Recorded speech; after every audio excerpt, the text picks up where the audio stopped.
tenemos que utilizar el micrófono, además porque somos muy poquitos, entonces así estamos más calientitos. Eso.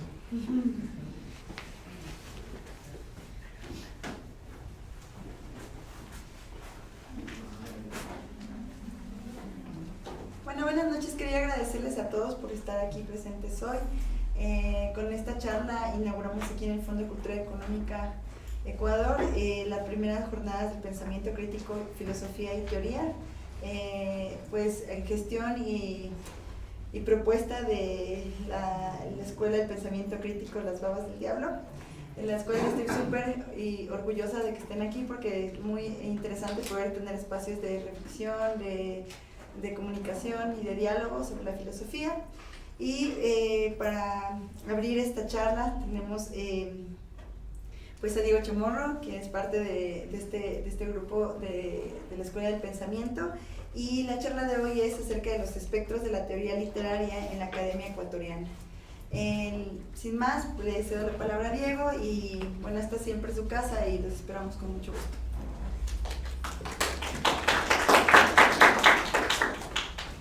Bueno, en principio les agradezco muchísimo por prenderse a esta idea que queremos institucionalizarla con la Escuela de Pensamiento. Le agradezco mucho a la ARI que siempre ha abierto las puertas del Fondo de Cultura para hacer un proceso de divulgación y poner en cuenta cosas que tal vez el debate académico necesita renovarse, puntualizar ciertas cosas y tener en cuenta ello, ¿sí?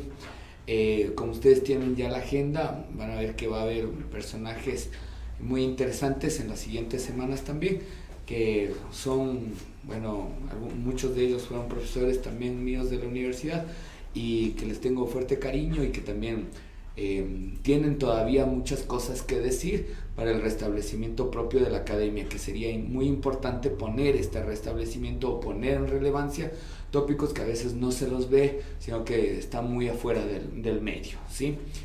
Por otra sustancia, en esto voy a explicarles más o menos consecuentemente qué es esto de los fantasmas de la teoría literaria y por qué elegí este nombre para esta intervención, que quiero hacerlo más bien como una charla, no como una ponencia. Tengo algunas anotaciones en realidad de otros textos que he publicado, pero más bien quiero hacerlo un poco más como si fuese una clase o una charla o un diálogo en realidad. Principalmente voy a tomar como referente lo que vendría a ser el contexto de la ejecución de la materia en sí como disciplina, teoría literaria, y también como una materia o un currículum universitario, cómo fue la inclusión de ello en donde yo aprendí teoría literaria, que fue en la Universidad de Buenos Aires. Entonces más o menos les voy a contar la historia de cómo fue el asunto y que tiene un cierto paralelismo de lo que es la coyuntura de la teoría y la crítica y el ejercicio de la teoría y la crítica en el ámbito de la academia francesa, ¿no? Que tiene mucho que ver también con la academia bonaerense en realidad, o con la UBA específicamente, y que obviamente hay un salto posterior, que es lo que quiero contextualizar con lo que está pasando o con lo que, bueno, opcionalmente quisiese que suceda aquí en nuestra academia ecuatoriana, ¿no? En principio buscaría ver muchas de las condiciones de qué es esto de la teoría, ¿por qué lo llamamos teoría literaria? ¿De qué sustancia tendría la teoría literaria? ¿Y por qué tiene el enfoque o qué hablo en cuanto a los fantasmas, ¿no? Dando relevancia o más o menos contextualizando el asunto, me apego a cierta cultura de la deconstrucción, en la cual hay un texto de Jacques Derrida que se llama Los espectros de Marx, ¿ya? En los espectros de Marx, Derrida inicia haciendo una sociabilidad de una frase connotable que está en el Manifiesto Comunista, que dice específicamente: hay un espectro que está rondando Europa y que es el espectro del comunismo, ¿no? Como la fuerza de una fantología o del fantasma, ¿no? Y lo hace correlacionado en su estudio con obviamente el espectro, el fantasma que se le presenta a Hamlet en la tragedia Hamlet y que viene a ser como un proceso de restitución del padre hacia el hijo pidiendo una determinación de vendetta, ¿no? Aquí Derrida juega mucho con esta condición de un resto, de un espectro. ¿Qué es lo que define Derrida? Que Derrida define al espectro, al fantasma, como algo que está, pero no está, ¿no? En esto funciona mucho la deconstrucción. La deconstrucción amplía el margen o extiende ese margen limítrofe para no conceptualizar o encapsular, si es que se quiere, un concepto o, no sé, la generación de un concepto o algo por el estilo, ¿no? Para ello, entonces, a mí siempre me llamó la atención este texto. Este texto es un poco tardío, es un texto erigido en el 92, más o menos. Es un texto tardío porque ya toda la gente que quería hablar del marxismo ya lo habló, ¿no? Entonces Derrida fue como un poco, si es que se quiere, reteniendo un poco para después empezar a encarar esto, ¿no?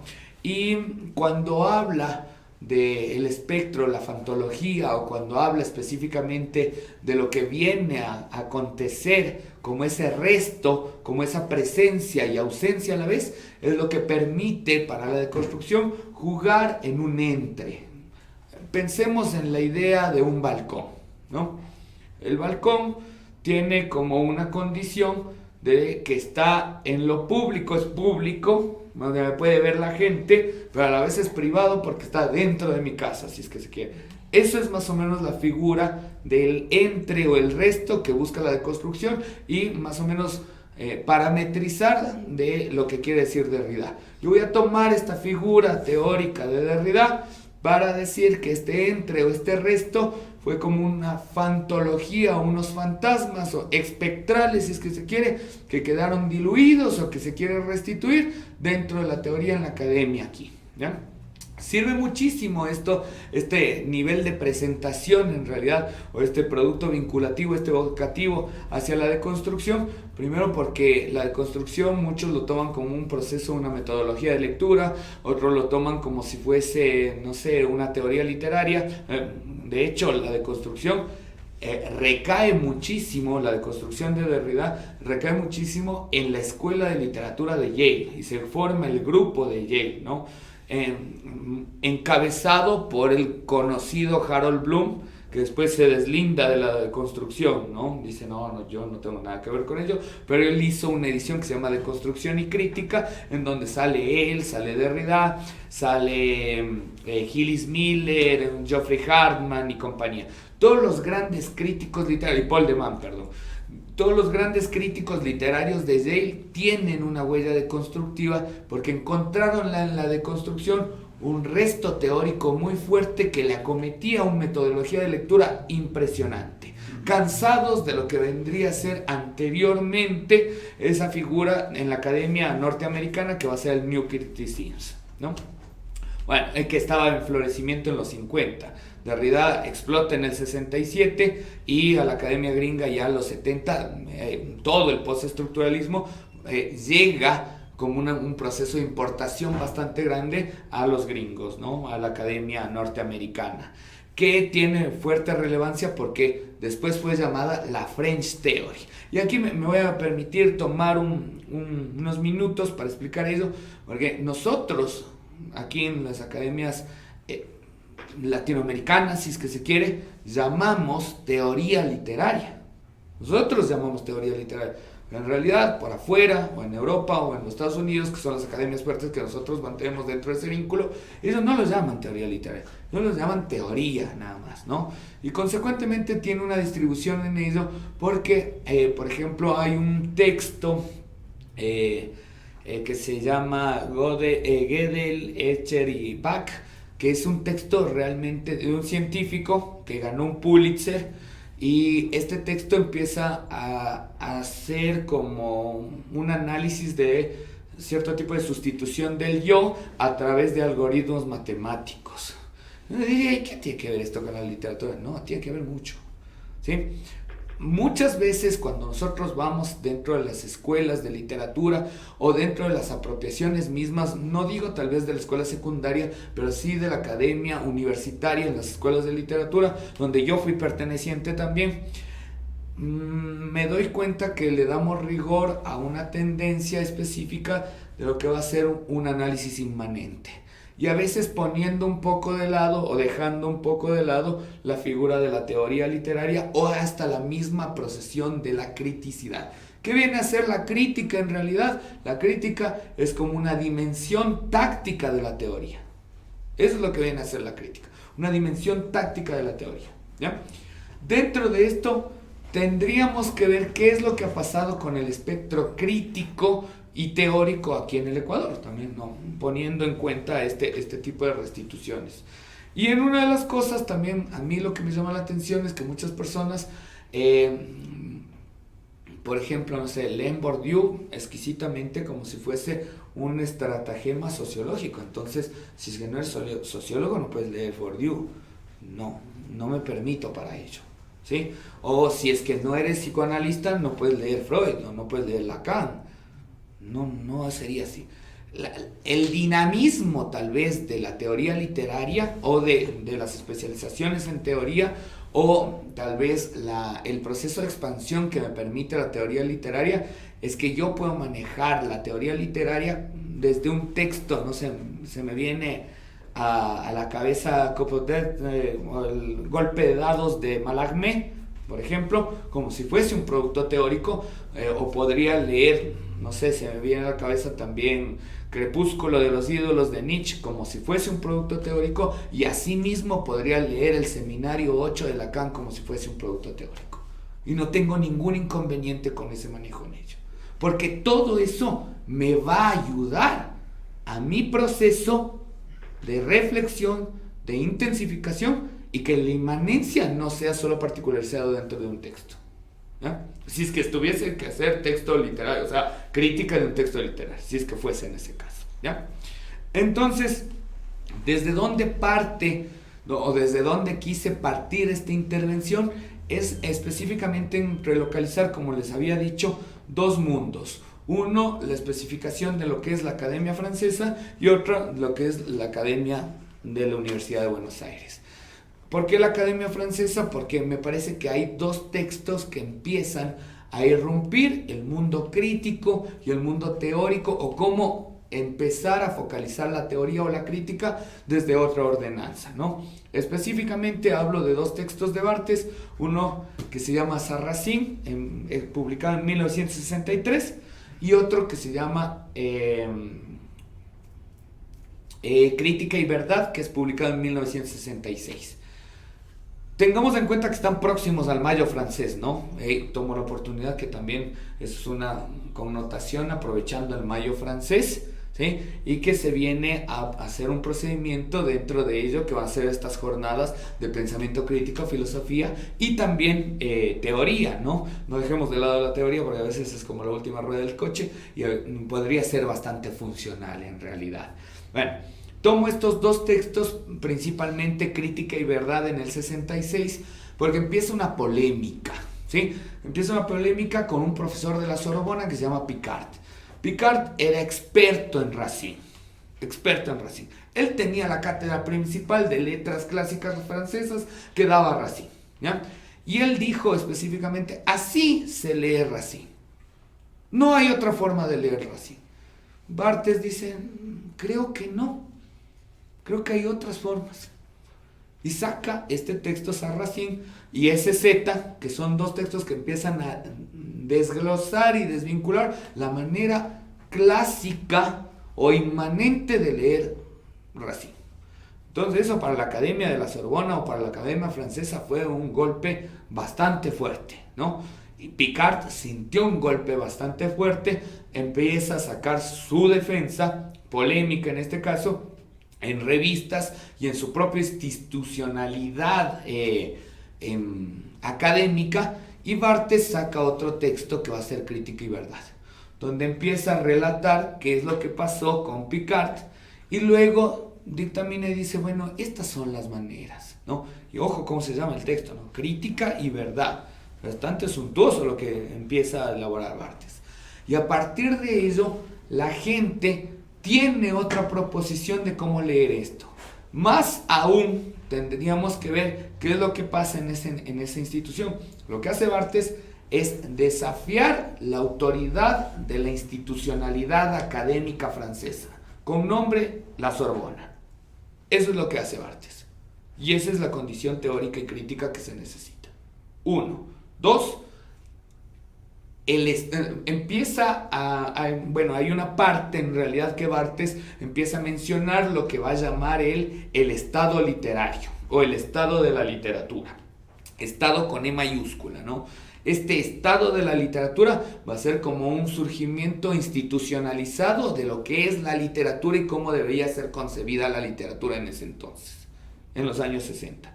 Y esto tendríamos que tener en cuenta que lo que dice Barthes es que tiene, o bueno, más o menos lo que leo en este caso, es que tiene una linealidad o una correspondencia relacional entre el estado de la literatura con el estado francés. ¿Ya? Y para esto hay una ganancia. Bueno, Barthes es parte del estructuralismo y luego va a proceder a ser parte del postestructuralismo, si es que se quiere en este caso. Y lo que hace Barthes es no solo con su texto de Crítica y Verdad imponer una condición de desautorizar a la institución Sorbona académica, sino también apelar a un producto de crítica a lo que va a ser la institucionalidad del Estado francés. Esto conmocionalmente con el Mayo francés, el Mayo del 68, pegó luces abrasivamente, ¿no? ¿Para qué tomo este ejemplo? Porque Barthes demostró con ello que la tendencia que él demandaba, que de lo que se llamaba la New Critique o la nueva crítica, si es que se quiere, se empieza a instaurar no como un procedimiento de moda, porque todos los detractores en ese entonces, en los 60, en Francia dijeron, no, esto es una moda, no pasa nada. Picard va a seguir siendo Picard con su gran nombre institucional en la Sorbona y en Barthes no va a pasar nada. Ahora mi pregunta sería, conocemos más bien a Barthes, ¿no? No conocemos los textos de Picard en realidad, ¿sí? ¿Y de dónde empieza ello? De hacer una restitución o una deconstrucción, si es que se quiere, tratar de deconstruir el mismo proceso académico que se mantiene, pero por una condición de necesidad. ¿Cuál era la necesidad? Que no solo hay un método de lectura. ¿Cuál es la necesidad? Que no hay una verdad absoluta. ¿Cuál es una necesidad? Que la misma academia necesita un remesón. Y necesita un remesón a partir de la teoría. ¿Ya? Ahora, salto un poco el charco, voy al puerto de Santa María del Buen Aire. En Santa María del Buen Aire, la cátedra de teoría literaria específicamente se instituye en el año de 1900 como teoría literaria, ¿no? Se instituye en el año de 1984 con el profesor Enrique Pezón y Jorge Panesi. ¿Por qué se instituye esta materia como primera materia de teoría literaria? Porque desde antes, desde el 82, que no es parámetro cualquiera, se empieza a poder hablar acerca de ello. ¿Por qué? Porque hay la restitución de la democracia. Cuando estuvieron ellos en dictadura militar, se prohibió cualquier tipo de materia que tenga incurrencia en cuanto a crítica y a teoría, cualquiera que fuese. Entonces, no se podía topar ello, ¿sí? La gran institución en Argentina de crítica en el siglo XIX, si es que es posible, se va a llamar Ricardo Rojas, ¿no?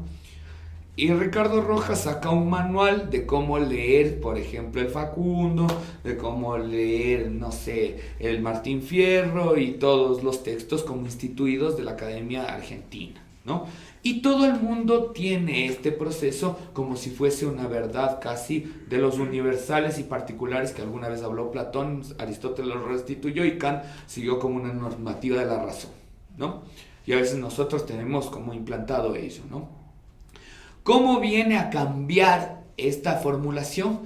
Porque hubo dos personajes que a mí me parecen trascendentes. Uno se llama Josefina Ludmer y otra se llama Beatriz Arlo.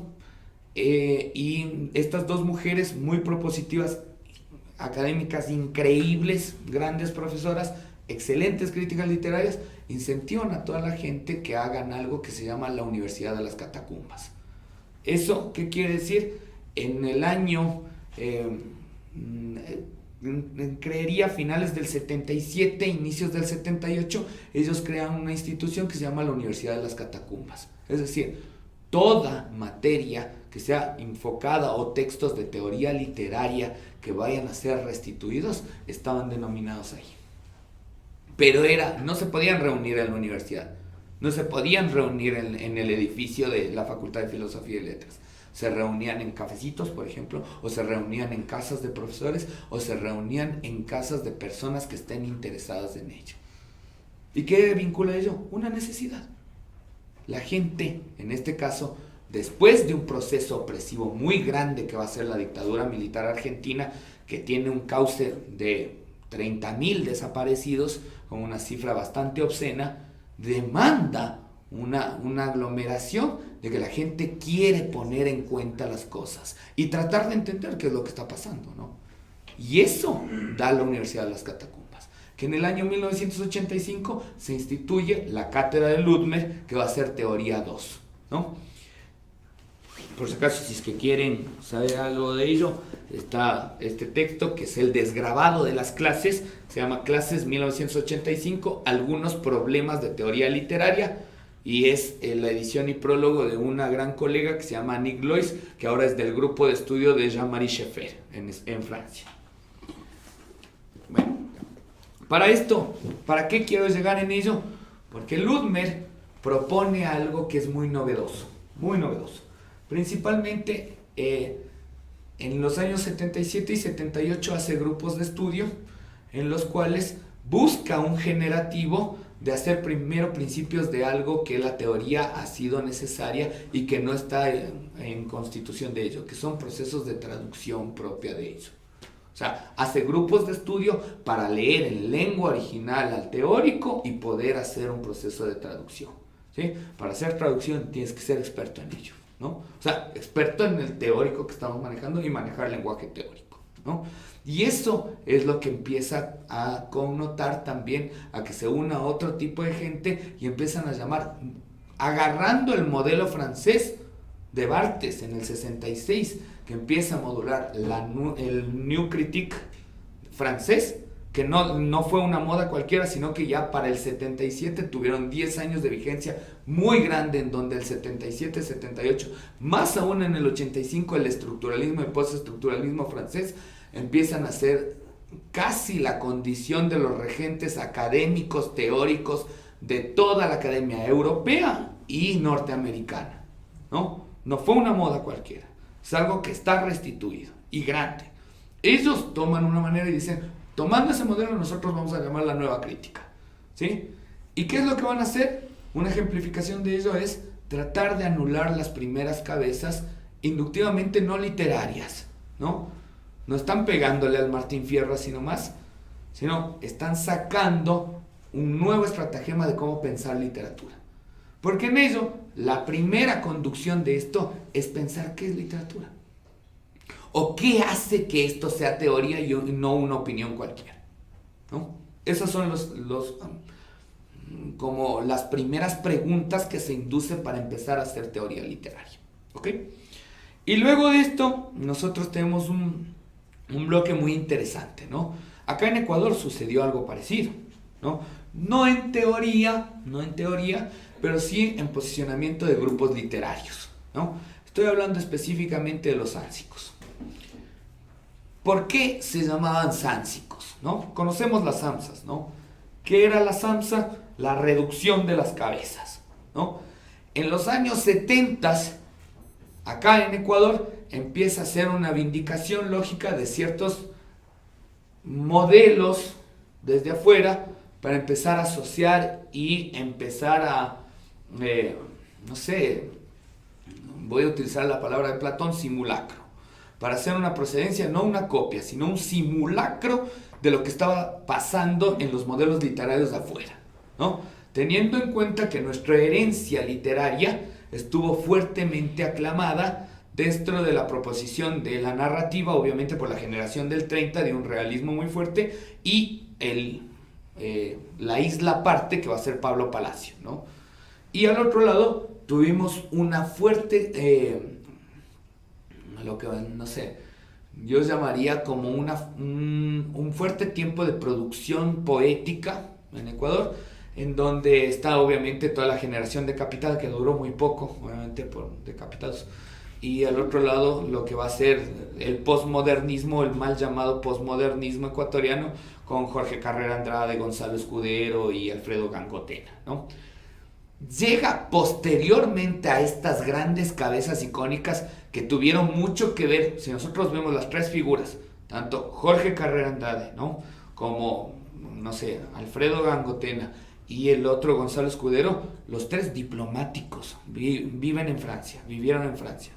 ¿Se llenaron de qué? De todas las vanguardias que estaban sucediendo allá. París fue una eclosión gigantesca culturalmente, en plano artístico, en plano teórico y poético. Y a partir de ello llegan tres cabezas visibles gigantescas. Llegan estos tres grandes. ¿Qué es lo que hicieron los sánsicos? Botarles encima. ¿Por qué se llaman sánsicos? Porque había que reducir esas grandes cabezas. Pero no podían reducir esas grandes cabezas así nomás. Tenían que formular un espacio desde donde, ¿no? Ahí hay un restablecimiento en donde la crítica empieza a tomar otra modulación. Aquí, en Ecuador, ¿sí? Ahora, ¿qué es lo que yo veo o visiono en cuanto a la formación de la teoría, ¿no? Para tener un poco más claro, ya vimos como para panoramas históricos y demás, ¿cómo es lo que viene a ser el ejercicio de la teoría, ¿no? O cómo viene a ser el establecimiento de algo que no hay, ¿no? Porque yo creo siempre, un profesor que tuve de teoría 3, se llama el profesor Miguel Vitagliano, siempre afirmaba que el proceso de donde no existe teoría es cuando más se necesita pensar de esta manera, ¿no? Porque el establecimiento a veces, viene a que la teoría es un poco confusa, no se puede interpretar muy fácilmente, no llega muy bien el manejo, o hasta muchas veces no nos llegan los libros, ¿no? No tenemos la condición tal vez de tener el último libro, no sé, que sacó Manuel Asensi Pérez, por decir uno de los grandes, me parece a mí, críticos y teóricos literarios ahora en habla hispana, y no, qué sé yo, ¿no? Hay diferentes aspectos en ello. Eso demanda también otro teórico que se llama Paul Deman, que dice que todo el público tiene un proceso de resistencia a la teoría, pero esa propia resistencia es su continuidad de la necesidad que hay en ella, en ese mismo establecimiento teórico, ¿no? Entonces, lo que yo veo en este caso como un parámetro para ir a la fantología o al espectral, que se empezó a diluir la figura teórica dentro de la academia, ¿no? Se empezó a diluir la figura de la teoría en muchas de las disciplinas. No solo estoy hablando dentro del campo específicamente de la literatura, ¿no? No estoy hablando ni de la filosofía. Bueno, la filosofía tiene otro tipo de arranque que tenemos que ir directamente al texto y va a ser un texto filosófico conviviendo tal vez con esta condición teórica también, ¿no? Pero, no sé, me parece que en el campo de las ciencias humanas se empezó a diluir la condición de la necesidad crítica y teórica, porque no hay un establecimiento fuerte de un parámetro crítico. O sea, ¿qué quiero decir? La producción literaria puede ser muy buena, ¿sí? Y no creo que deba haber una institucionalización crítica, pero por lo menos que exista, ¿sí? Por lo menos que exista. Pero para hacer esta institucionalidad crítica necesitamos gente que sepa de crítica. Y esto, como vuelvo a repetir, la crítica es la dimensión táctica de la teoría. Y si nosotros no tenemos teoría, menos aún va a haber crítica. ¿Sí? Menos aún va a haber crítica. ¿Ok? Ahora, ¿cuál es la otra postulación en ello? Ya que me han mandado de los franceses y todo, ahora voy a ir con un decolonial.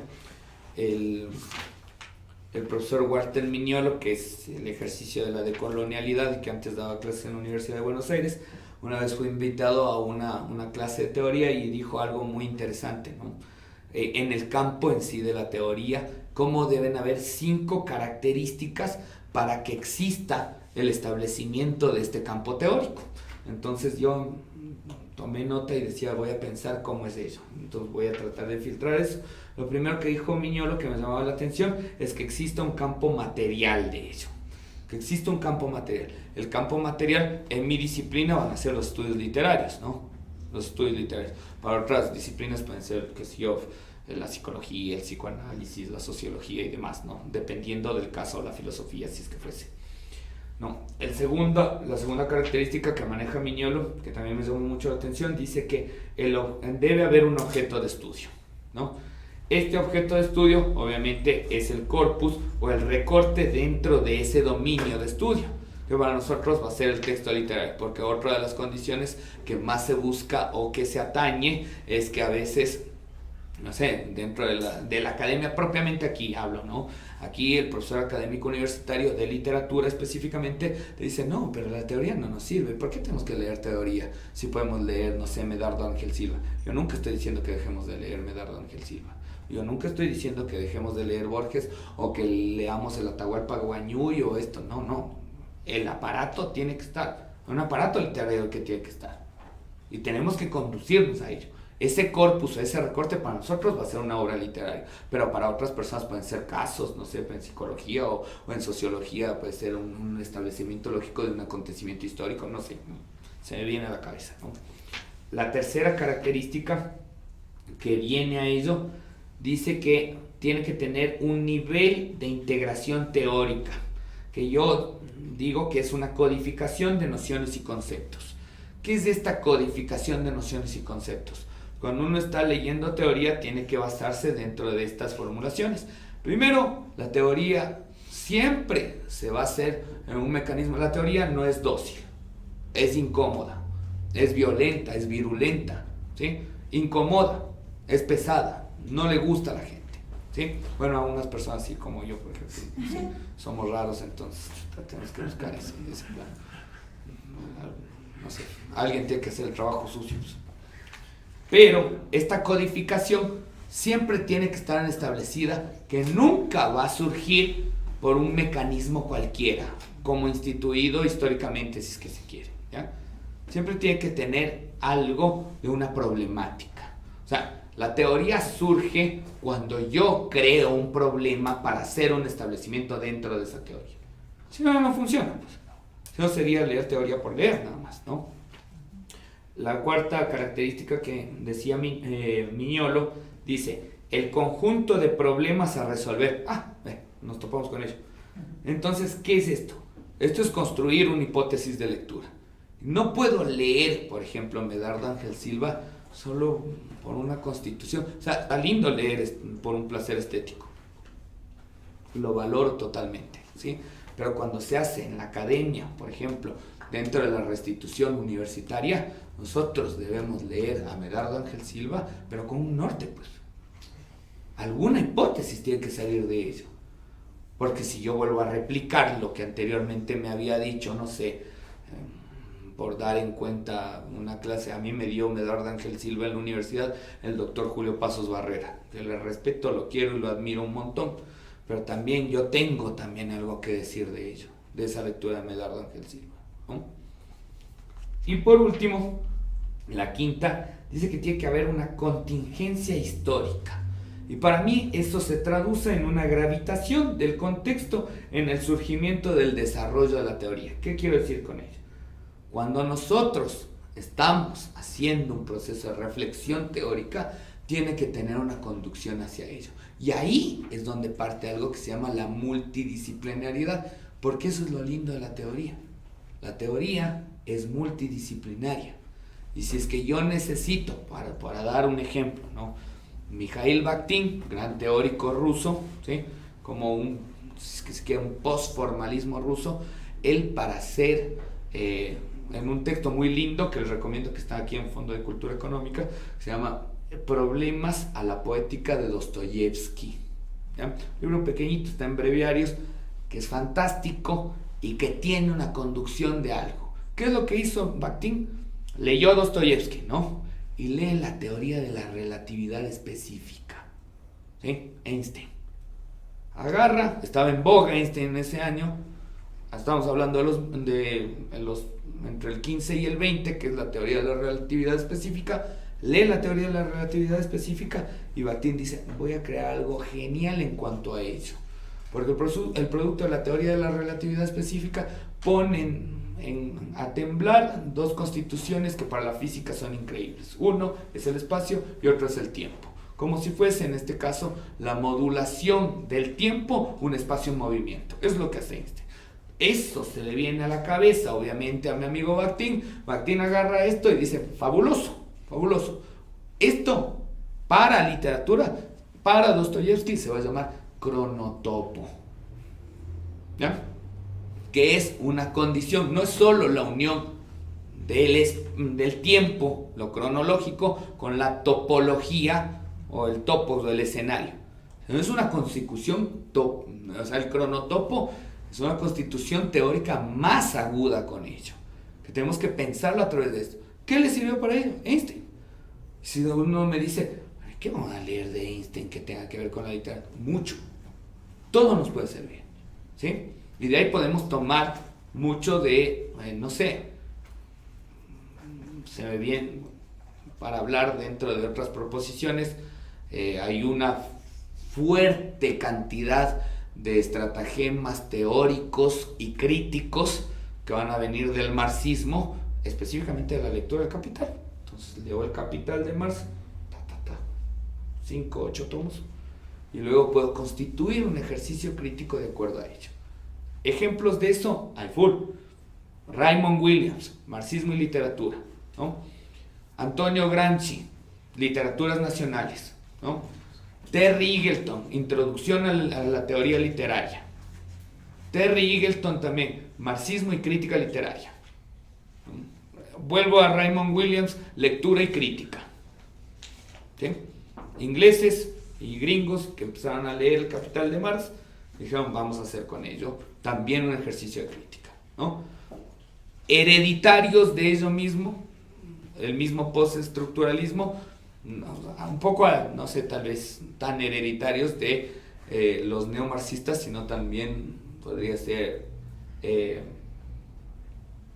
sé yo, del Marx propiamente del Capital, junto con Nietzsche, hacen un cóctel buen, gran, explosivo, que sale por ahí, por ejemplo, Deleuze, ¿no?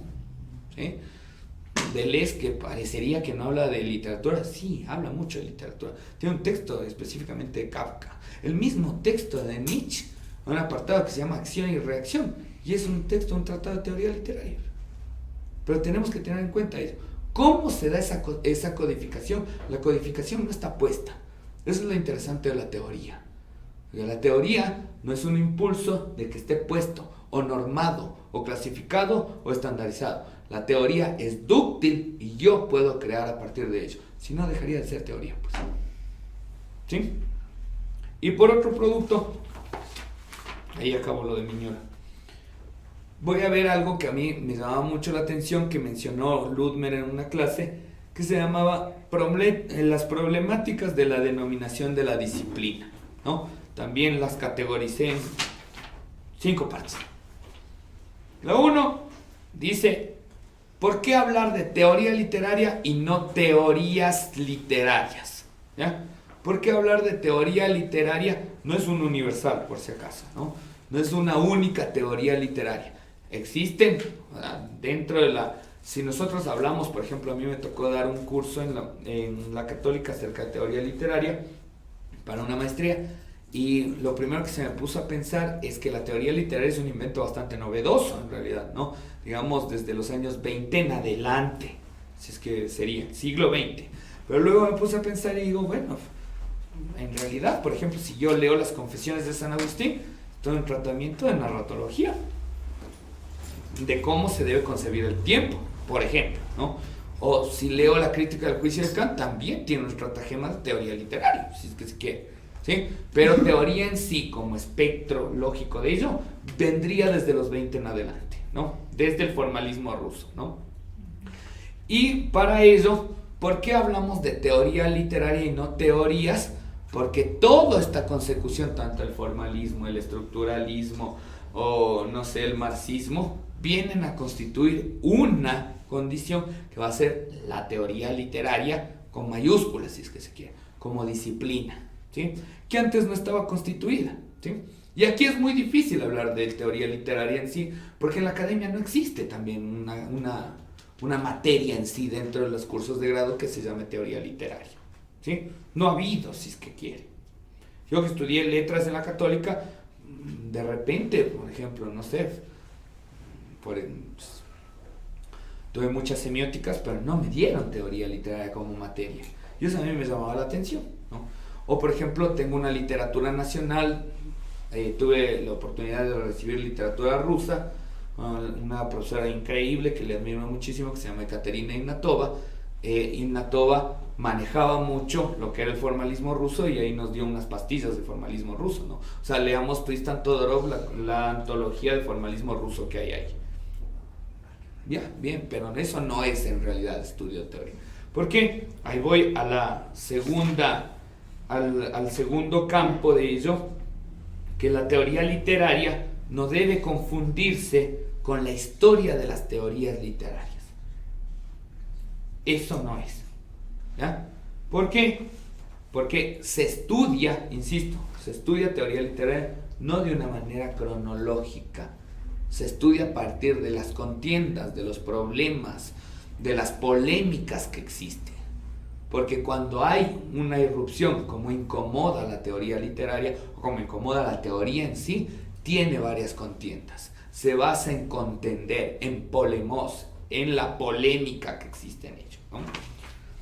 Otra de las problemáticas de esta denominación de la disciplina es que la teoría literaria se enfoca más en los efectos que produce más que en la conformación interna de ello, ¿sí?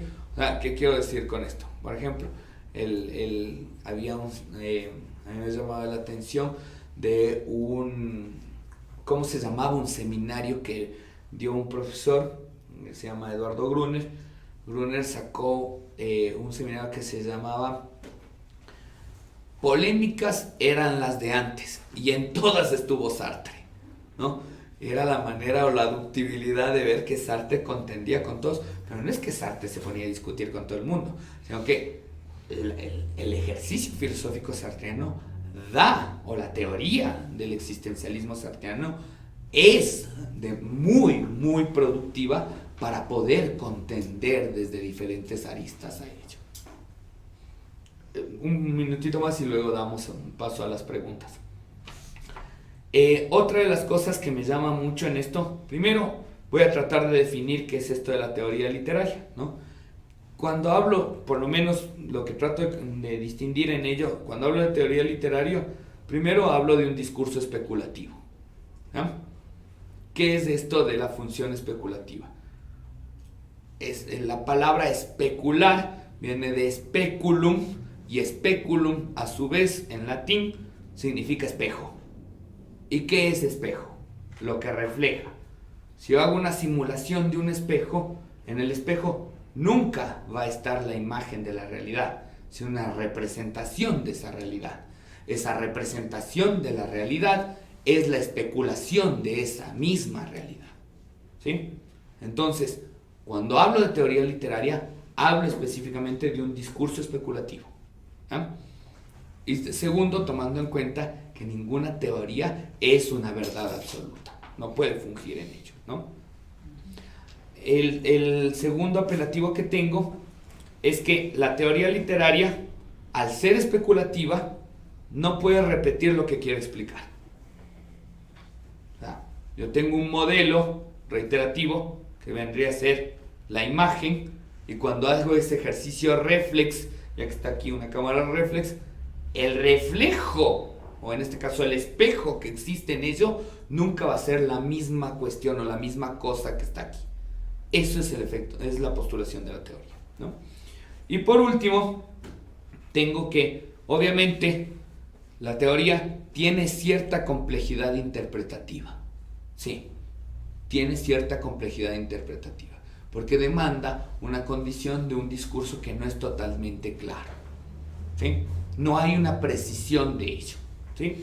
Y para esto me demanda desde algo. ¿Por qué no es totalmente clara en sí? Porque el principal efecto de la teoría es demostrar que el sentido común, ese llamado sentido común, entre comillas, es una construcción histórica, es una cuestión artificial, o sea, no se puede negar su condición de artificio, ese sentido común, o lo que antes se podría llamar como el proceso de los universales. Ese sentido común que todos lo aceptamos como una verdad del sentido común, eso pone a prueba la teoría. Y por eso incomoda. Porque para los demás va a estar instituido que el sentido común está bien, pues. Y la teoría no se va a quedar en ello. Viene y le hace un remesón. ¿Ok? Y además, este sentido común, para mí, creería que viene a ser como una apariencia, o sea, como crea o hace una formulación de tener una apariencia de ser natural, ser orgánico. Como es sentido común, entonces está re orgánico el asunto. Y la teoría viene a ser una remesa. Un ejemplo de ello es todos los procesos de teoría feminista que hay, pues. Esas vienen y dan justamente en la función de que no existe ese sentido común, ¿no? Entonces, obviamente, para mí ese sentido común es como un mal condensado, como una licuadora ideológica. Cuando hay este parámetro del velo ideológico, ahí es donde la teoría tiene que actuar. La teoría vendría a ser el quitar ese velo ideológico, para que el sentido común no pueda ingresar ahí. ¿Sí? Y por último, a ver, veamos cómo estoy de tiempo, porque si no, me saben hablar. Estoy bien. Por otra de las cosas, me pongo a pensar algo que a mí me ha llamado la atención siempre hecho. Primero, ¿de qué está hecha la teoría literaria? ¿No? Entonces, la teoría literaria conjuga, ya que estamos hablando de esto del sentido común, se conjuga entre dos cosas. La teoría literaria se va a conjugar primero por el rigor de la práctica universitaria. Entra desde ese parámetro. Porque cuando nosotros entramos dentro de la academia universitaria, estamos forjando un proceso de especialización en los saberes que se tiene ahí, ¿no?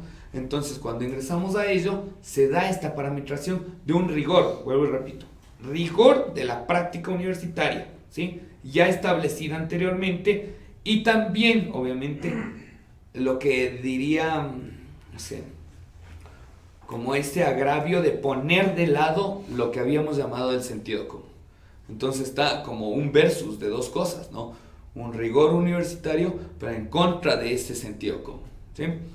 Entonces, veo que hay dos instancias en este caso, ¿no? La número uno, las dos instancias de la teoría, es primero su propia práctica, ¿no? De la propia determinación de, no sé cómo explicarlo, cuando uno ingresa dentro, no tampoco vendo que todos leamos teoría, ni mucho menos, pero cuando uno ingresa a este mundo, es bastante interesante el seguir haciendo esa restitución de hecho. ¿Qué hago? O sea, la práctica de la teoría te hace buscar más función de teoría. Entonces estás vinculado y siguiendo en este mismo camino, ¿no? Y luego se vuelve placentero. Al principio es muy complicado en realidad. O sea, en principio no es tan asequible, como dije, es complejo, duele, te frustras, pero después encuentras un proceso de satisfacción muy grande, ¿no? Y la segunda, me parece que a más de esta instancia de la práctica propia de la teoría, hay algo que llamaría como la reflexión sobre el propio quehacer de la teoría, ¿no? Y esto para mí es ya dentro de entrar de un plano de la crítica, porque el mundo de la ejecución de la crítica puede cambiar ciertos paradigmas hasta los ejercicios de producción, ¿no?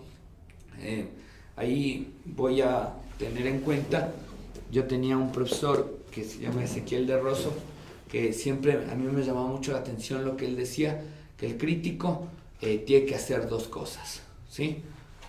No es que el crítico tenga que decir la verdad, ¿no? No es que el crítico tenga que también... El crítico no puede ni aniquilar a alguien con una crítica, no es su labor, ni tampoco tiene que, no sé, lanzarle flores a otro, ¿no? O ser como un clientelismo, o una parentalidad, o si se quiere una fraternalidad, o somos panas, entonces sí, hagamos una crítica linda. No, el crítico no tiene por qué buscar ese tipo de cosas. Primero porque no hay críticas ni positivas ni negativas, hay crítica nada más, ¿sí? La crítica viene a ser una procedencia neutral, si es que hubiese una instancia, pero no, en realidad la crítica toma una posición, ¿sí? Y al tomar ello, toma una consecuencia también, ¿no? Y eso es lo que a mí me agrada de hacer este ejercicio. Cuando uno se pone a hacer crítica de algo, primero no es una búsqueda de hacer daño ni hacer el bien a otra persona. Es simplemente poner en exposición una condición táctica de lo que vos ya sabes, en este caso, ¿no? 1. Y 2, lo que hace el crítico es decir lo que tiene que decir, en el momento que tiene que decir, así incomode a los demás, y poner la firma de ello. Y luego esperar la respuesta. Y eso a mí me gusta un montón, ¿sí? Primero porque es real. Porque eso es necesario.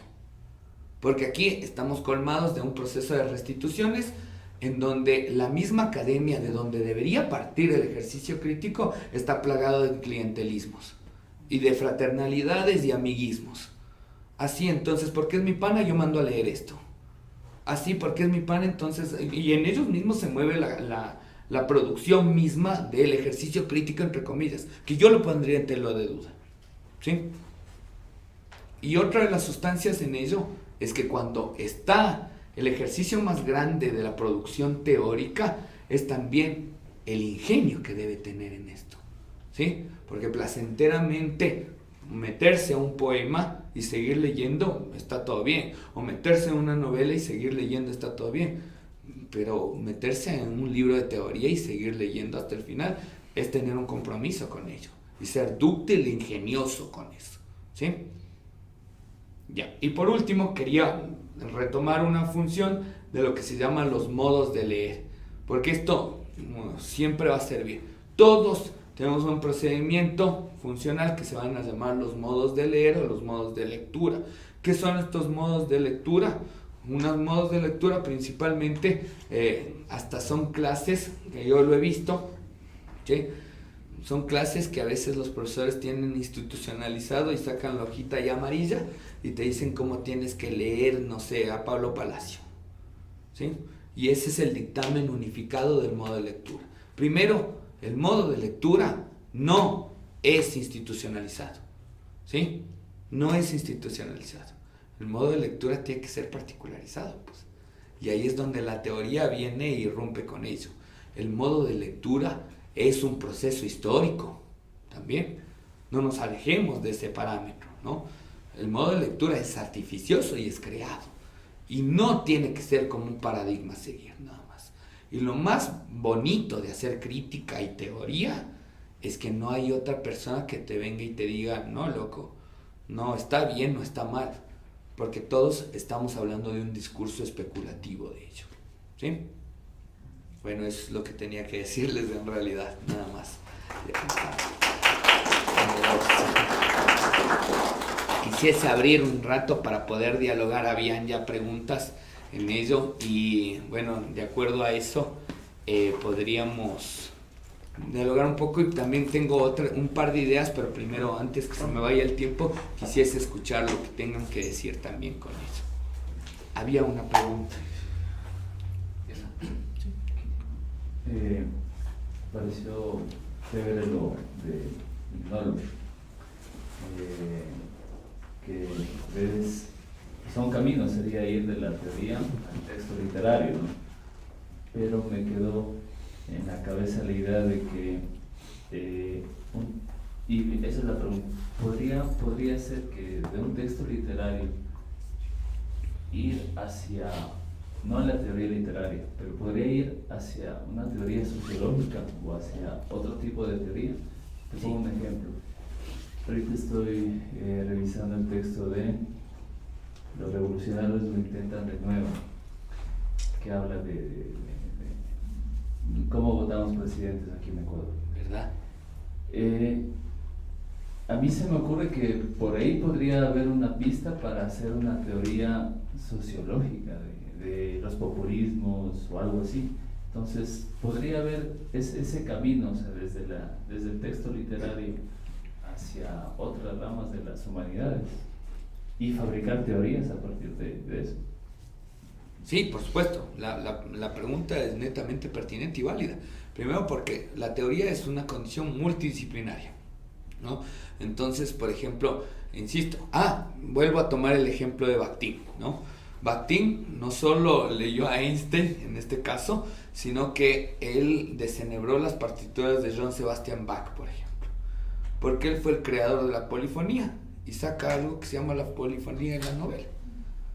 Desde la música, y teorías específicas de textos literarios hay full. El gran ejemplo conmocional va a ser el Ulises de Joyce. Ulises de Joyce rompe todas las estructuras de que los demás teóricos empiezan a delinear. Joyce, cuando hizo ese libro, dijo: este libro lo hago para darles de trabajo a los críticos los 100 próximos años, ¿no? Ya llevamos más de 100 años, seguimos en la misma onda, pero sirve muchísimo. A lo menos tengamos en cuenta que no hay un límite, o no hay una conducta, o no hay una receta proclive para decir esto sí puede incluirse en la teoría y esto no, nada más. Eso es lo bonito también de producir en ello. Y más que todo, siempre tengamos en cuenta, por ejemplo, uno de los procesos de valorización que tiene en ello es poner en evidencia algo que en el curso de Lingüística General, Ferdinand de Saussure dice casi en las primeras páginas, ¿no? Para tratar de definir qué era la semiótica, ¿no? Lo primero que dice en esa producción, de lo que me estoy acordando específicamente, acabo de venir de la materia de semiótica, dice: es una ciencia que apuesta y se aproxima a la vida social. O sea, no puede ser puesta solo en escena de que no vaya a servir o no en ello. Obviamente, el mismo marxismo, no existiría el marxismo si no hubiese una teoría en condición de la práctica, ¿no? George Politzer, que es el más doctrinario del marxismo, te dice, no existe otra filosofía sino esto, el materialismo histórico, ¿no? Como una condición de practicidad de la reflexión histórica que demanda. Ahora, yo siempre creería, condicionadamente, primero que nosotros tenemos una riqueza absoluta de muchas cosas, ¿no? Justamente el día de ayer se hacía una mención de un concepto que vendría a ser desde lo andino del corazonar, ¿no? O podríamos hacer, no sé, a mí se me viene a la cabeza también empezar a ver, no objetualmente, solo que el corpus de hacer teoría tiene que ser otra teoría. No existe eso, ¿no? O sea, a mí me parecería que también tenemos muchas cuestiones, sea oralidad, sea mitos, sea leyendas, sea proposiciones nuestras, sea nuestra proposición cultural misma, ¿no? Esto, o sea, cuando hacemos un proceso de la decolonialidad, también está impuesto que no está instituido como una condición netamente fuera, ¿no? O sea, no es cerrar el asunto. Y ahí puedo dar ejemplo de ello. Este texto que se llama El Mundo, el texto del crítico de Edward Said. Edward Said es el encabezador de lo que vendría a ser los estudios culturales y la decolonialidad, si es que se quiere. Pero Edward Said no podría haber hecho el orientalismo sin antes haber leído Joseph Conrad. Nunca hubiera poder haber hecho este libro si no hubiese leído Derrida, o no, como él mismo dice, yo no hubiese podido hacer esto si no hubiese viajado a los Estados Unidos también. Pero también tengo mi herencia. Entonces todo lo que sea solvente para ello sirve muchísimo, por supuesto. Y la literatura más aún, pues, nos ayuda un montón de cosas. Yo pensaría, Barthes nunca fue limitado en esos procesos, ¿no? Él, para tratar de hacer ejercicio teórico, sin ser semiólogo, viaja a la China y fue una explosión de todo lo que vio. Y él hace un texto de teoría funcionalmente de su viaje a la China, ¿no? Que se llama El Imperio de los Signos, ¿no? O en otro de los casos, saca la cámara lúcida al encontrar en un cajón fotografías que había tenido su madre guardada. Saca esas fotografías y dice, de aquí voy a teorizar. Aquí no hay un lineamiento. Y es lo bacán que no hay una practicidad de ello para hacer teoría ni crítica. Y eso sí hay algo como hacer la práctica, ¿no? Ahí rememoramos a Sartre de lo que sería como la posición esencial, no, sino lo que haces, eres lo que haces. Entonces, si estás haciendo, estás formulando y estás en ese vínculo. Ahora, mi llamativo en este caso, primero no cerrarnos, ¿no? No cerrarnos que la teoría es algo feo, porque generalmente está en esas proposiciones. No digo que sea simple, la vida no es simple también, ¿no?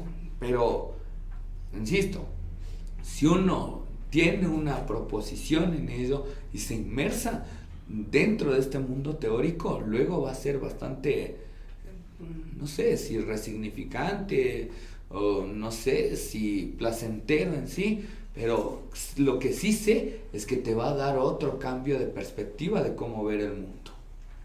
Y eso para mí es bastante validero, ¿no? No sé si contesté no le di la respuesta a la pregunta específicamente, pero la teoría se basa en la multidisciplinaridad. De hecho, yo creería que tendría que ser como consecutiva en ello, ¿no? Por eso digo, aquí nosotros comandamos al darle como la adjetivación, si es que se quiere, de teoría literaria, ¿no? Pero en realidad es teoría en sí, ¿no? O sea, me fuera más claro si sí te entiendo, pero si es que me pones ejemplos que te dije por acá. Bueno, por ejemplo, yo estoy trabajando ahorita en un libro que hablo específicamente, estoy leyendo a Borges porque es mi tema de tesis en realidad, ¿no? Y yo estoy trabajando en un proceso en que los cuentos, las narraciones de Borges ya son un estratagema postulativo de la teoría. O sea, para mí él ya estaba adelantando en el mismo proceso irónico que tiene, ¿no? Si nosotros vemos ello, está demandado hacia ese aspecto. Es un proceso hipotético que yo lo planteo, ¿no? Me remito a ciertas condiciones desde mi propia lectura crítica y obviamente desde las condiciones de producción que tengo para hacer ello, pero me remite, o sea, el texto literario me remite a mí para poder teorizar, ¿no? Para ello me he basado en algunas cosas que es como otras visiones teóricas, pero también tengo en mi cuenta, por ejemplo, hasta anécdotas que me han pasado, ¿no? Algo que me pasó, me llama la atención y puedo producir en esa misma cosa, ¿no? O, por ejemplo, había un gran crítico literario que se llamaba Ángel Rama, ¿no? Uruguayo. Él murió con alguien en un viaje de avión, no me acuerdo con qué escritor, con Pacheco me parece, ¿no? Murieron en un accidente de avión y le encuentran un día a Ángel Rama los diarios, ¿no? Él ha sabido escribir diarios, ¿no? Y cuando leían los diarios tenía, por ejemplo, poesía, y después tenía textos muy fuertes críticos, y después tenía la lista de compras de ir al supermercado, ¿no? Y a partir uno leía, sería que no tienen nada que ver el uno del otro, o ponía en este caso, no sé, me fui a un concierto de ello. Y luego leías lo que estaba producentemente en ese entonces, y todo tenía coordinación. Hasta lo que se fue al banco a él, o la cola de banco con quien conversó, o la lista del supermercado, fue un condicionamiento de poder pensar en ello, ¿no?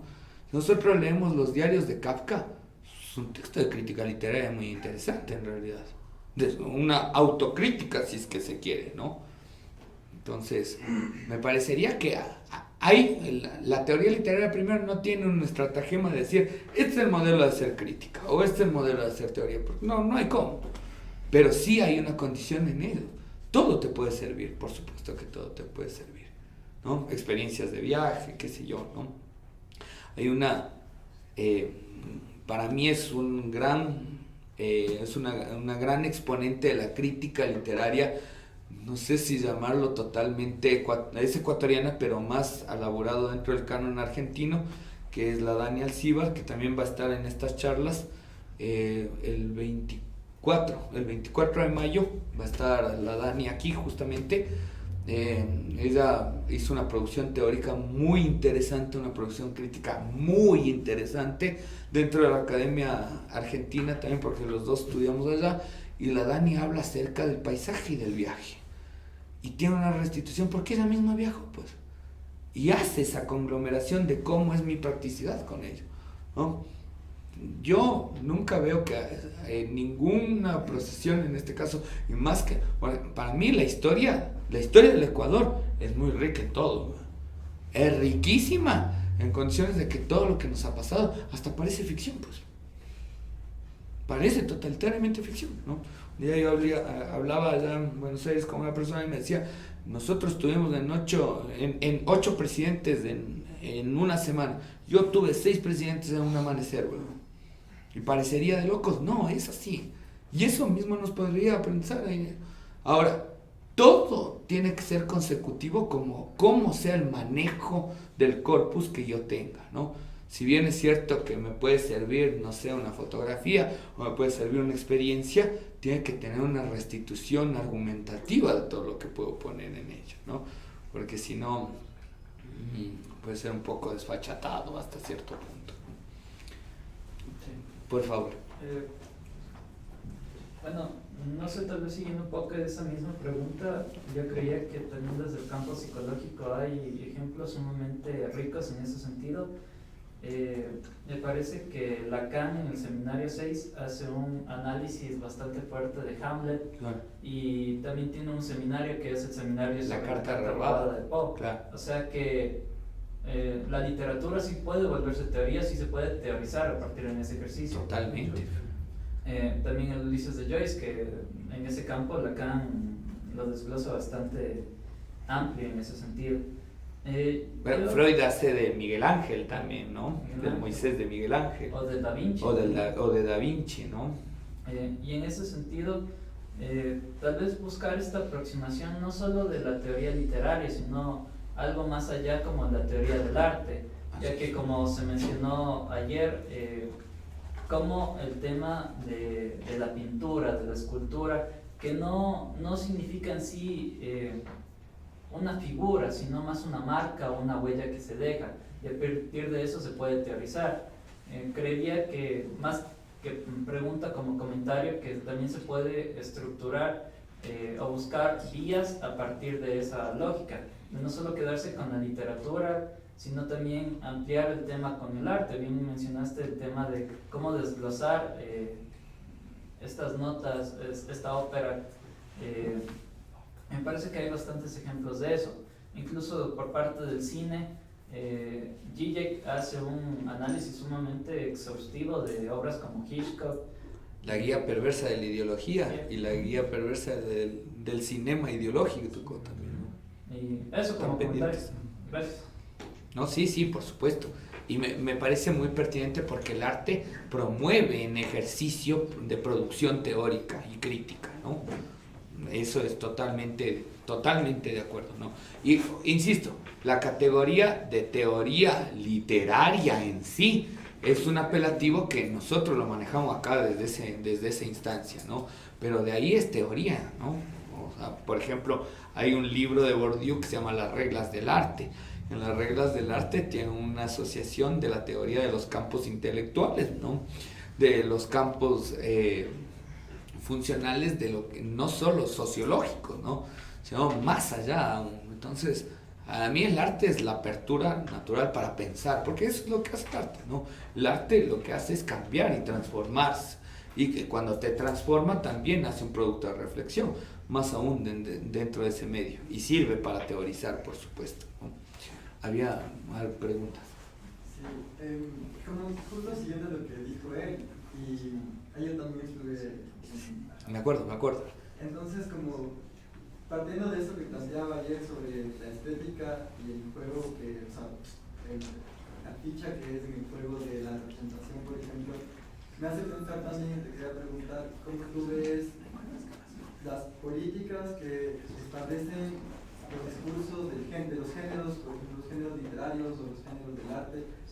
Porque, por ejemplo, yo soy artista y estudié eso y me entendí un poco de qué se trataba ese discurso, pero a veces cuando, o sea, al menos cuando escuchaba hoy o ayer, es como que veo que se plantea que el arte como disciplina, o tal vez como, sí, como una disciplina que tiene varios géneros, tiene una suerte de libertad sobre muchos asuntos en donde se pronuncia, pero aún así pienso mucho que las representaciones están ajustadas por unas políticas que se vienen estableciendo por los discursos de verdad de todos estos mismos géneros que envuelve el arte. Entonces veo como una acción retroactiva en donde se reitera y se reitera, pero al final muchas de esas políticas y las formas en que se aprueban vienen de criterios que siempre se anclan en la centralidad desde el imaginario de la vanguardia y Europa, por ejemplo.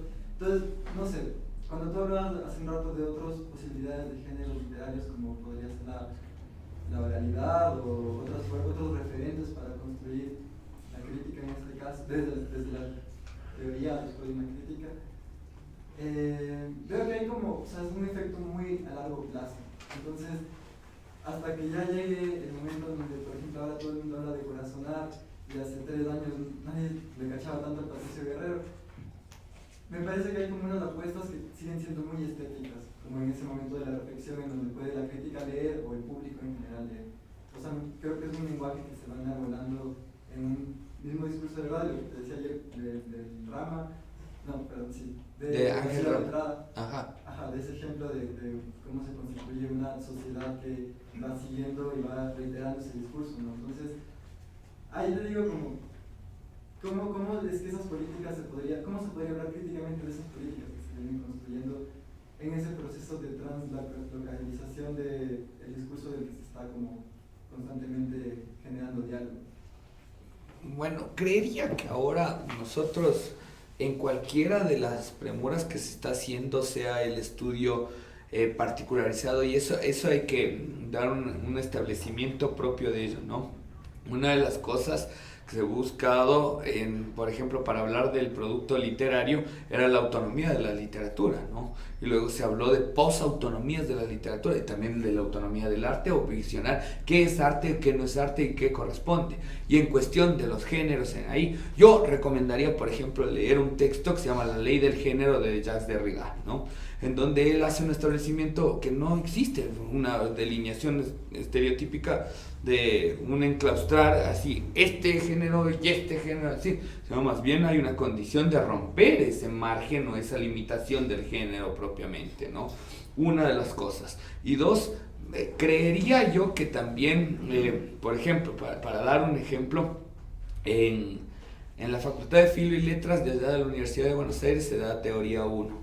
Y en Teoría 1 no es que entra solo la gente que va a seguir literatura, ¿no? Entra la gente que va a seguir antropología, educación, sociología, filosofía, letras obviamente, letras clásicas, historia y demás. Todos entran a ese círculo primigenio, ¿no? Que es teoría. Insisto, les llamamos teoría literaria, pero no está encasillada dentro de esta condición. A mí me resulta drástico porque a lo que me dedico, ¿no? O sea, específicamente tengo esa convivencia entre lo que va a ser el campo literario y el campo filosófico, y que para mí, por ejemplo, el puente entre estos dos es la teoría, y es donde yo me siento mucho más, no sé, cómodo, si es que se quiere, ¿no?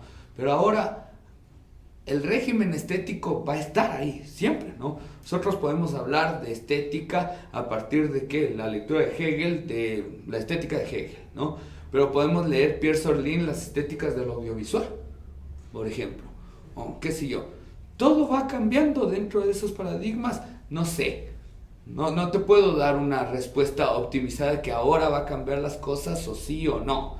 En realidad, lo que sí se puede hacer, primero, me parece que todo ejercicio, por lo menos en el arte, está dentro de un proceso bastante experimental, de hecho, ahora, ¿no? Ahora la gente ya no se dedica a pintar cuadros o a esculpir en sí, como antes se consideraba el arte entre comillas, sino más bien en lo que se llamaría artes visuales, a transponer otros ejercicios artísticos, ¿no? El mapping, si es que se quiere, como un proceso de diseño y que tiene una condición artística, o lo que es el performance, o lo que es el arte conceptual, ¿no? Y ese arte conceptual, hasta dónde llega esta parametrización del arte, o lo que después de Duchamp se puede llamar el ready-made, ¿no? Que hay unos lentes y puede ser una obra de arte dentro de un museo. Entonces, el arte ahora está en un proceso muy experimental, muy fuertemente experimental, dentro de esta cosmovisión que se está relativizando ahora, ¿no? O que se está construyendo dentro de esta condición. Pero te diría, por ejemplo, a mí me parece que en literatura ya no se hace eso. El experimento más bien se dejó. Ya no hacen novelas como las de Joyce. Ya no quieren hacer novelas como las de Joyce. Quieren hacer más bien una novela de ¿qué? Que haga un proceso de producción y que se venda. Y ahí no sé si se queda dentro del plano estético nada más. O sea, dejan la fuerza experimental, ya no hay una vindicación en ello, sino más bien hagamos una novela que se pueda vender, ¿no?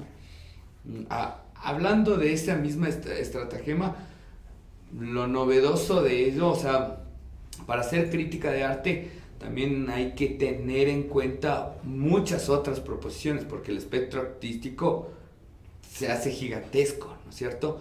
Y ya conviven muchas otras cosas, ¿no? Como, insisto, el performance puede mezclar todo.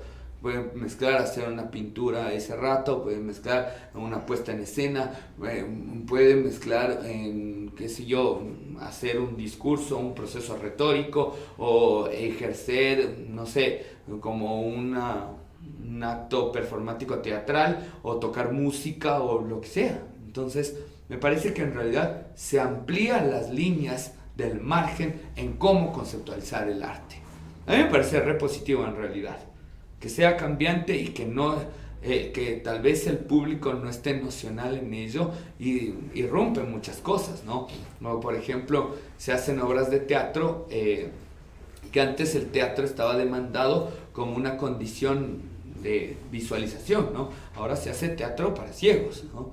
Y específicamente no son los ciegos los que van al teatro, sino que es la gente que quiere tener una hipersensibilización de otras cosas, ¿no? Entonces el arte también tiene ese juego de cambio, cosa que también debería ser conceptualizado en ese mismo estilo, ¿no?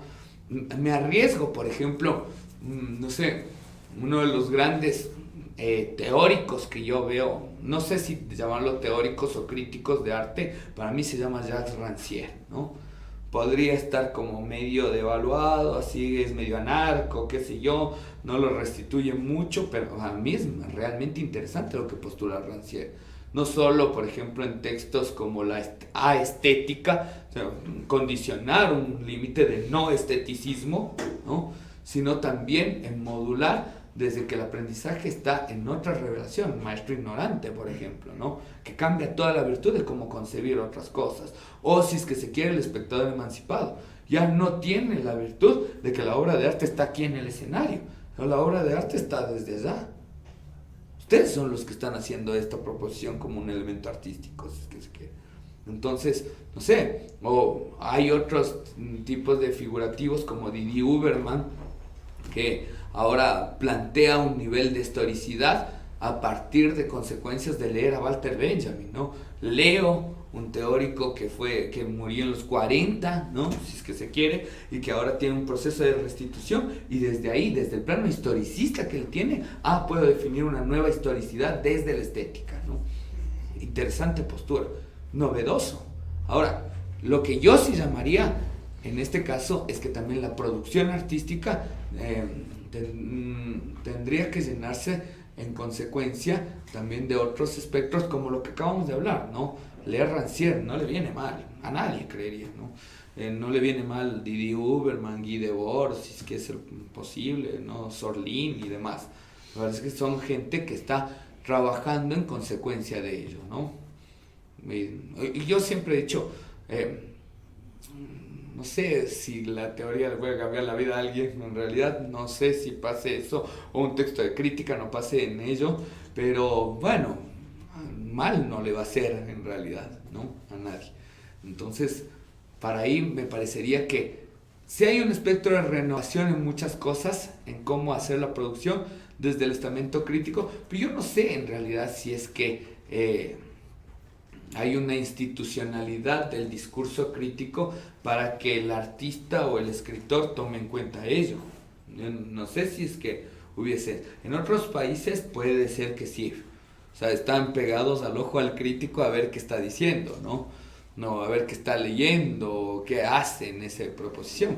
No sé si aquí exista esta condición. De hecho, generalmente la relativización de ello es que, no hablo del artista específicamente, pero sí puedo hablar de la escritura. Me parecería que el escritor le ve al crítico como un enemigo en realidad.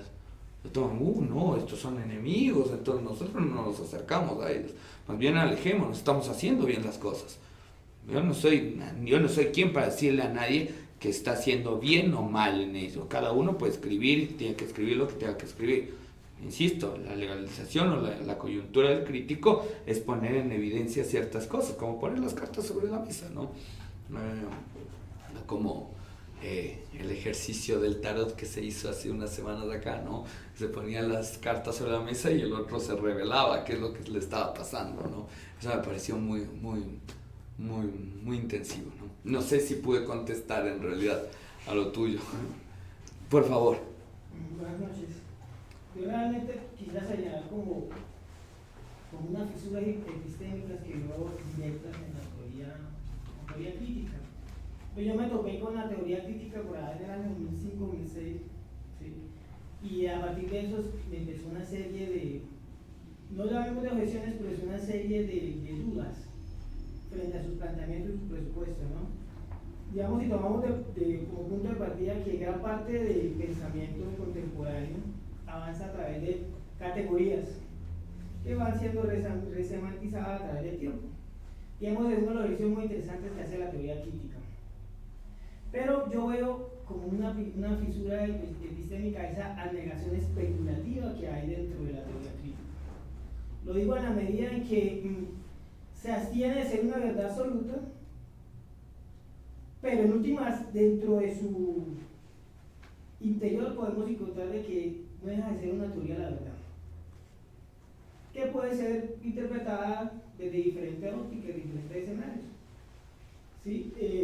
Cuando hablamos de teoría crítica, ¿a qué nos estamos llamando? ¿A la escuela de Frankfurt o en sí a la teoría en sí? ¿O a la crítica por separado? Tomémoslo desde la escuela de Frankfurt. Ya. ¿Sí? Para contextualizar, ¿no? Bueno. Entonces,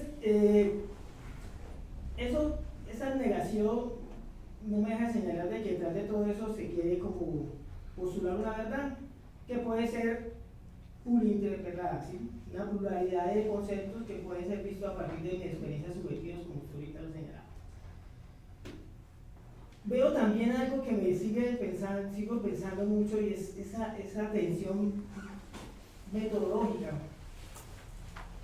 Hay una tensión metodológica en la teoría crítica que no me permite ser homogéneo, pero sin embargo me permite postular. Y el simple ejercicio de postular sigue siendo un ejercicio reflexivo y autocrítico, que tiene lo lógico, persigue algo, ¿no? La pregunta es ¿qué persigue? Y esa pregunta ¿qué persigue? Me llega a pensar en un sentido muy heideggeriano cuando hablaba Heidegger, por ejemplo, de que había que repensar lo pensado. Y esos horizontes interpretativos generan una metodológica que por momentos alguien podría hablar de cierta conducta libertaria en la crítica, ¿no? Y por último, quería señalar ya para finalizar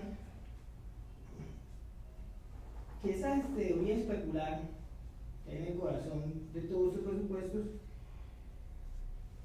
es como, yo inmediatamente me regreso a Platón y paso al medioevo y sigo pensando en la teoría que trata de mostrar la mentira para formular una verdad. Platón simplemente, y aquí digamos hay un panorama muy interesante en la teoría crítica que tiene que ver con el conocimiento orgánico, ¿no? Yo coloco en tela de juicio todos los principios de autoridad, como lo llamaba Popper, y sin embargo, esos principios de autoridad van a mostrar como edad de velar algo, el famoso logo apofántico del que hablaba Aristóteles y que retoma Heidegger. ¿Para qué? Para revelar una verdad. Y me parece realmente, digamos, que todo eso viene obedeciendo a esa pugna metodológica, a esa negación especulativa, que en última vienen a subrayar como unas pequeñas fisuras, unos pequeños resquicios epistémicos que hacen también de que dentro de esa crítica haya una crítica un poco más profunda, por llamarlo así, porque es vista ya de la otra orilla. Era solo eso. En realidad yo veo que en principio ningún proceso teórico va a estar, no lo llamaría una verdad si es que fuese el caso, ¿no? Porque ahí estaríamos condicionando, sino tal vez como un acercamiento hacia la condición de las certezas, ¿no? Aproximadamente, no sé si los teóricos hacen o publican un libro para condicionar o afirmar una verdad absoluta sobre todas las cosas, ¿no? Principalmente porque nadie les daría caso, en realidad. El teórico es lo que menos se lee o que tiene la proposición en ello. La sobreexposición crítica, estoy totalmente de acuerdo, porque hay una sobreexposición demandada de la crítica, ¿no? Pero bueno, dependiendo de cómo sea el planteamiento contextual de eso. Aquí me parece que no hay. Aquí hay una deficiencia, aquí en Ecuador específicamente hay una deficiencia dentro del mundo crítico, ¿sí? Y además sí me parece muy bueno el observar esta facción especulativa o este carácter de discurso especulativo hasta cierto punto, porque la crítica lo que demanda es poner en crisis un sistema. Porque si haces una crítica nada más por criticar, no sé si tenga también un efecto de sustancia. Ahí sí rememoro lo que había dicho Marx anteriormente, rememoro el ejercicio de Heidegger finalizando la introducción de Ser y Tiempo, y rememoro todo el proceso de la deconstrucción. Nosotros necesitamos poner en crisis un sistema para ejercer un proceso de transformación y cambio, nada más. Hay que destruir primero para construir algo. Si no, nos quedamos con las manos vacías nada más. O tal vez con una sensación placentera, efímera de que no se hizo nada, ¿no? Pero de ahí, insisto, que con el fundamento teórico se vaya a cambiar el mundo en sí, no creo que suceda en realidad, ¿no?